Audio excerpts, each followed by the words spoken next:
Chcel som len fotku od môjho idola Fera. A ako sme sa tak smiali po tej fotke, tak som sa pozrel dole a videl som, ako mi jeho ruka mačka gule. Takto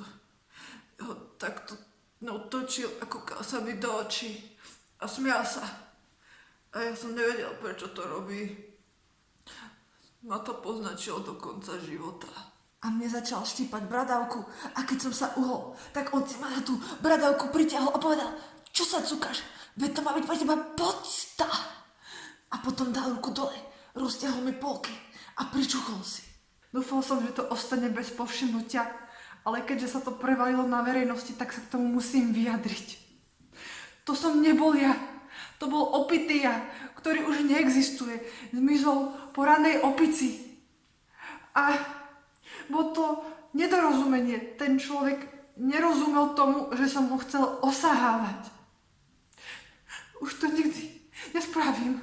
Oh my god, aká pokora! Mal by dostať Nobelovku za ospravedlnenie. Keby mi osaháva zadok a takto sa ospravedlní, tak by som mu za to ešte aj poďakovala. Teraz ho mám ešte radšej.